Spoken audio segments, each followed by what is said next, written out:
Rob, we started this business transformation initiative a few years ago. Why was it important for Enable to develop the business transformation motion for its partners? Yeah, great question, Chris. So when we talk about success with Enable partners, we always talk about it in three pieces, right? So that starts with product success, then account success, and then business success. And on the business success side, the advantage of being in Enable's position is we have approximately 25,000 partners around the world. And so we're able to see at that scale pattern recognition, and we're able to see what MSPs that are successful are doing versus MSPs that maybe are hitting some challenges.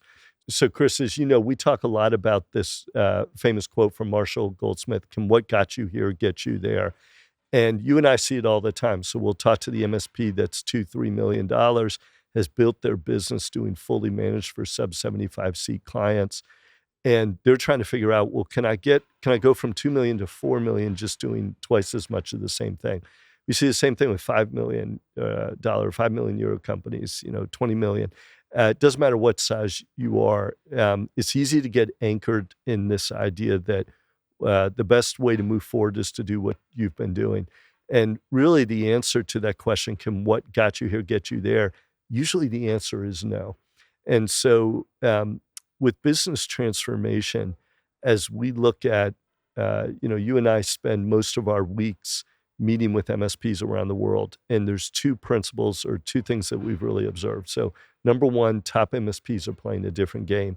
When you look at this top decile, top 10% of MSPs, the way they go to market, the way they run their operations, the way they hire and staff, it's almost as if they're playing a different game. And secondly, most MSPs are undergoing or facing some type of business transformation challenge to get to that next stage. So those were the genesis, really the idea or the driving forces behind business transformation. And then the thought was, well, how do we best address those things? And I think particularly during COVID, I think people just got sick of webinars, right? And so the idea of business transformation is we think these conversations are best done on-site, in person, with peers, with business leaders. And so we really modeled the program off of a business school executive education format. That's great. They are fantastic for sure. So, Chris, that's my view on business transformation and why we're doing the program. You're a former MSP, successful MSP. What's your perspective on it? Yeah, as a former MSP, I think these programs are just absolutely amazing. I see it in their faces. These partners come in, they're strangers to each other. Within, hours, they open up, they're sharing the challenges that they're going through in their business, the successes that they're having in their business. And what I see is partners walking out of the room with a number of sort of key takeaways, things that they can do to drive their business forward. And I remember that back in the day, being part of peer groups, being part of programs that were sort of small, tight-knit groups was really, really powerful for us to grow our MSP as well. That's fantastic. Yeah. I'm curious, Chris, you've been to a lot of industry events over the year, and one of the things we pride ourselves on is this is not like a typical industry event. What's different about these types of events from your perspective than the types of events that you would have typically gone to? I think one of the big things is size. We keep it nice and sort of 15 partners, 30 folks in the room. It's the perfect size so that it's still very, very interactive. You mentioned the B school style. You're not sitting there getting lectured to. You're having a conversation with the experts, with the other peers in the room. That's a big, big, big difference from everything else that I've ever been to. And then the other thing that I love about what you bring to the program since the beginning is the attention to detail. I think partners walk away going, wow, not only did we have a good 2 days or 3 days, but we had a great dinner. We had some great interaction time. There were great sort of events. Like we just had a great time over those 2 days. And very rarely did I get to walk away with that sort of feeling in past events. It's one of the things that's always really interesting to me is the journey that partners go on, founders and CEOs and executives as they consider the program. So a lot of times we'll get on the phone, we'll get introduced through a mutual connection or through a PSM, and we'll talk to them about these 2-day programs. And there'll be a skepticism at first, a little bit like, you're Enable, you're a vendor, you're going to try to sell me something. Then we get on and we start talking, and they get a sense, oh, wait a minute, maybe this is a little bit of a different conversation than I expected it would be. We take a look at things like the benchmark, and folks see, hey, that's actually pretty interesting, that I can see how I compare against other companies like me.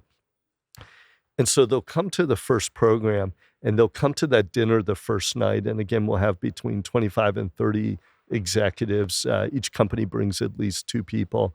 And right away that first night, it kind of clicks. Hey, this is a different experience. And they see the quality of the peers that they're surrounded with.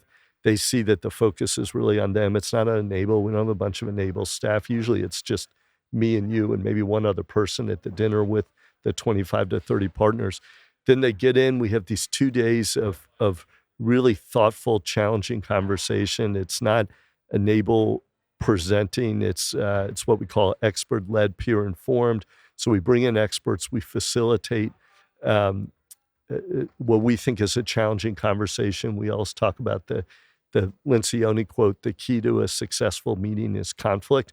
And so we try to, in a good-natured way, encourage debate. And by the time we get to the end of the 2 days, folks have built just these great relationships with other folks in the room. And our goal, we set from the beginning that when we ran these programs, we wanted the bar to be that people would walk away thinking this is the best event they had ever been to. And what I'm proud to say is almost every time we run the program, there's 1 or 2 people that will say, in fact, this is the best event. And I think about a recent program we ran where we had the chief strategy officer of a 100-person MSP. And when he walked out, he told us, he said, this is the single best event I've been to in the industry in 25 years. And that's really the bar. So I hope we can get more of the folks, particularly CEOs or senior executives that haven't really engaged with us before, to recognize this is not a sales conversation. This is not a product conversation. This is a business conversation. We're bringing in people to facilitate what we think is the smartest conversation in this space. The fact that partners they come to one of these and they ask us when the next one is. And we've seen that. We've run a number of these over the last year and a half, and we've had a number of partners that have been to more than one because they see the value they got from the first one that they went to. And I think that's I'm really proud of that we've built that program that has continued to give and continue to keep the customers interested. And the other thing that you mentioned was, when we get on the phone with them the first time and we're sort of showing with them, this is what the program's about. And, there's no additional costs. This is part of your partnership. You pay your travel, but we take care of everything else. And they ask us, what's in it for you? Right. I mean, I love that question. We've heard it a number of different times. And so, Rob, what is in it for us? Yeah, it's a great question. So we're pretty transparent that it doesn't take a rocket scientist to figure out that when our MSP partners grow, we grow as a company. Most of our growth as a company actually comes from our partners growing. So we are incented, we have aligned incentives to help our partners grow. It's actually the easiest way for Enable to grow. It's not to sell more products. It's not to, frankly, even to go out and get new logos. It's just to help our existing partners go get a new client, grow. If they're growing their business 20% a year, then our business is growing healthily. And that's really why we're investing in this. Rob, we've talked to a lot of partners over the last year and a half, both on phone in their offices as well as in the executive sessions.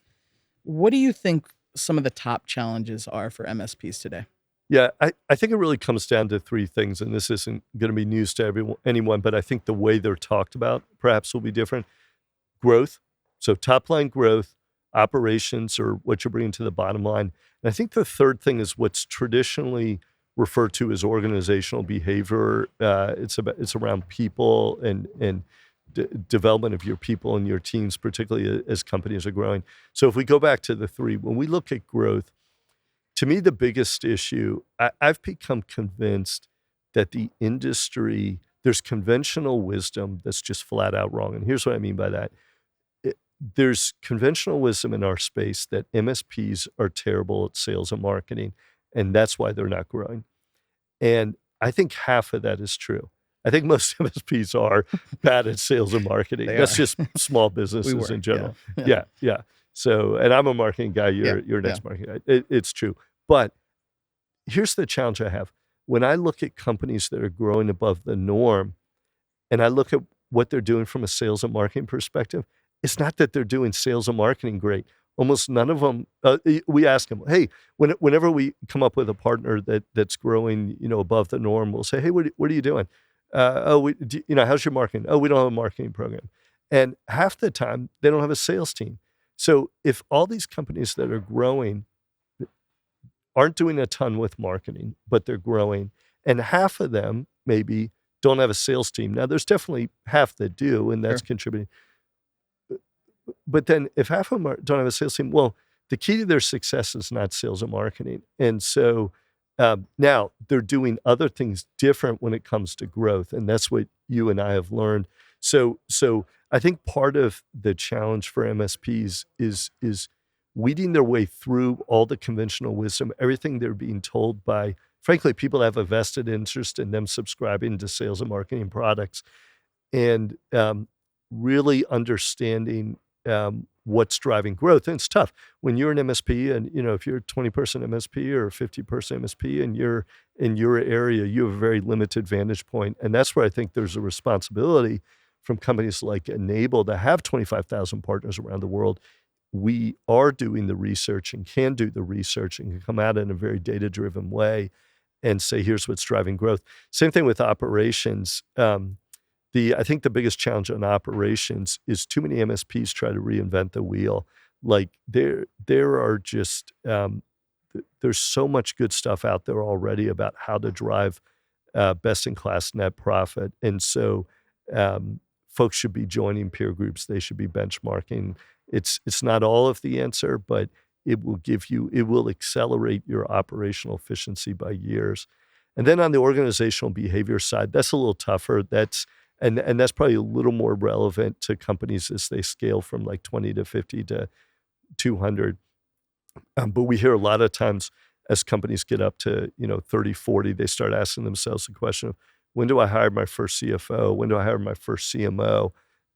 What should I be staffing in-house versus externally? So I really think it's those three things.